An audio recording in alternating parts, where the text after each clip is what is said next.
Tell us about yourself in 60 seconds. I'm a mum, I'm a business owner and a lawyer, I'm a wife. I just feel a really strong sense to stand at the moment because I am so concerned about the erosion of democracy in our country. And it's not so much for me. I've just turned 51 yesterday. I mean, I've had a good life, but I want those freedoms that I remember as a child having, and having freedom of speech is really, really important in a democracy. Just, diversity, but just taking our old New Zealand back. What life experiences have you had that will help make you a good MP? Yeah. I think being a lawyer is going to help a lot. I have the ability to research large amounts of information and also to see an argument from both sides as well. I think that's going to keep me in good stead down in Wellington if I get in, because quite often bureaucrats feed the information to politicians rather than politicians actually doing their own research. I'll stand up when I see something's wrong. So back in 2019, the local council tried to put a tax on, a registration fee for swimming pools for a new registry, even though there was an existing registry. So I stood up and got that stopped because I saw it as being just more income generating for the council rather than it being necessary. So no one asked me to do it, no one paid me to do it, but I just felt I had a duty to the community. Then also I'm a mother of a 16-year-old with special needs. So I have been an advocate since the day he was born. And I've learned how to sort of cut through all the red tape and also to get my voice heard, but in a meaningful way as well, because it can be quite a minefield. Why are you running for an MP now in 2023? I never thought I'd become a politician, to be quite honest, but I've just seen a change in New Zealand and a trajectory that I don't feel comfortable with. I feel that there is an erosion of democracy in New Zealand. So it's like if I'm going to complain, I might as well be the change I want to see. No interest in local body politics, city council? I ran for the DHB in 2016, and that was because of my son, because we spent a lot of time in and out of hospital. He used to be sort of in and out quite a lot when he was younger. So through a lot of the issues, I narrowly just missed out. It was my first attempt, so everyone said I'd done really, really well. I was going to run again, but then my husband was diagnosed with leukemia in 2018, and then we've had 5 years of health battles. So I didn't do it the second time around. But he fully supports this decision and wants to see me in Parliament. For you, what are the biggest issues facing the Bay of Plenty electorate? Yeah. So I'm actually based in Tauranga, but obviously Tauranga and Bay of Plenty, we're pretty much all connected. So I think probably the biggest issues I can see at the moment is roading is a huge issue, access to health and also agriculture. So in terms of roading, we've got State Highway 2 and also State Highway 29. So State Highway 2 is known as like an absolute death trap, as we all know. I understand that they're going to be putting the barriers in place, but that's going to take a couple of years. So we need to get that sped up and also the maintenance there as well and the congestion. I've got clients coming in from Katikati that say it can take up to 2 hours. And I understand that's a problem because you need to build wider roads and that's not always possible. But we're kind of living in a city now where we call it the cone city because everywhere we go, there are orange cones, lanes closed, and I don't think that's helping. Our roads are in complete disarray. The potholes, I mean, driving from across the Kaimais across to Hamilton, they are dangerous, those roads with all those potholes.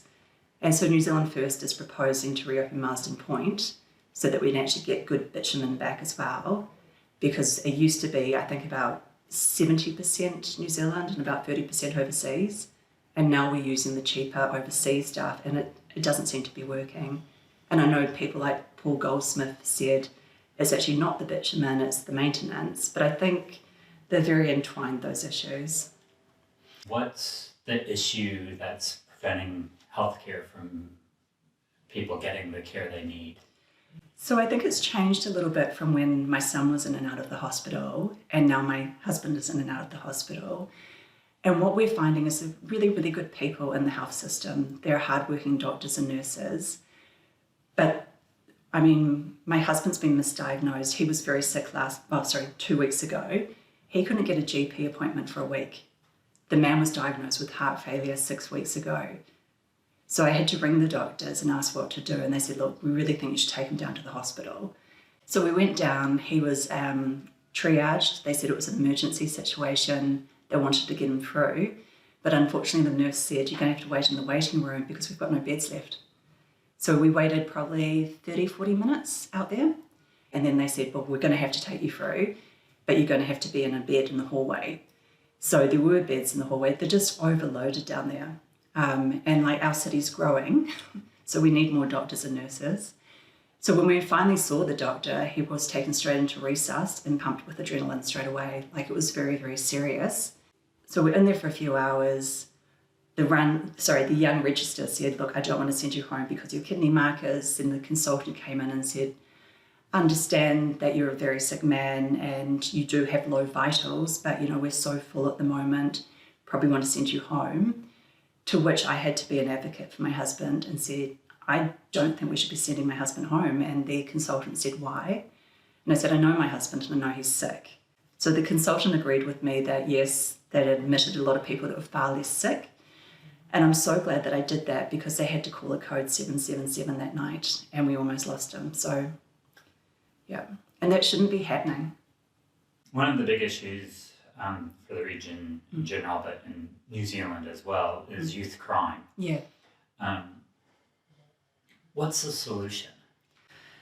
It is a complex issue because there is so much that feeds into it. So one, I think we've got to take minor crimes a lot more seriously and actually deal with them at the time so that there's actual consequences, but I also understand there's drugs and family, alcoholism, etc.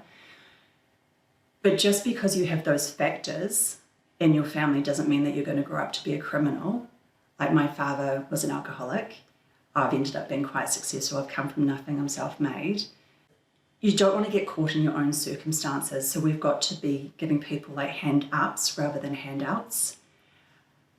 And actually taking it very, very seriously. So for example, my son at school, he was photographed in the toilets a couple of weeks ago. They filmed him, some boys urinating because they were making fun of him because he's special needs. And so the school rang and told me that. And so obviously I was like, wow, has it gone out on social media? But all the rights seem to belong with the perpetrator, not the victim. And so that actually made me feel quite angry because I want to know where that film's gone. And this young kid, like there might be issues going on at home. It might have just been a joke, who knows? But it actually needs to be addressed. And I would have really liked to have a family conference with his family as well, not to be mean or nasty, but to understand and help this child because, I mean, that's a really serious thing to do to somebody. Another thing is cost of living. Yeah. Yeah. It's sky high. It sure is. It affects everyone. Yeah. What is something tangible that the government can do to help address it? Yeah. So New Zealand First has got a policy of taking GST off fresh food, meat, dairy, etc., which will help. And also I think we need to look at, and it's a New Zealand First policy as well, about the overseas banks and supermarkets where they're selling their product, we've got high interest rates as well, higher than they are at home. So we need to take back our country, like this is our country. And so we're proposing that we have an investigation into the banks just like they did over in Australia as well. What can we do to increase interest and participation in local body politics? I think people are getting more and more interested actually, especially although it's a Tauranga issue rather than a Western Bay issue with the commissioners. Like we've gone down to meetings and they've actually been packed. And I went to a meeting at the Western Bay Council the other day and that was fairly packed as well. So people are starting to see the issues and understanding that they have to get involved to make the change. But also I think quite often parties are putting people into the local elections as well. And so people feel that they're not being heard because it should be people that really care about their local community, that want to make change and improve it, rather than following the old party line. And if you are elected, yes, what's the first thing that you would do for the electorate? I'm going to serve the people. And I know it's probably a strange answer, but I don't think our politicians down in Wellington are serving the people.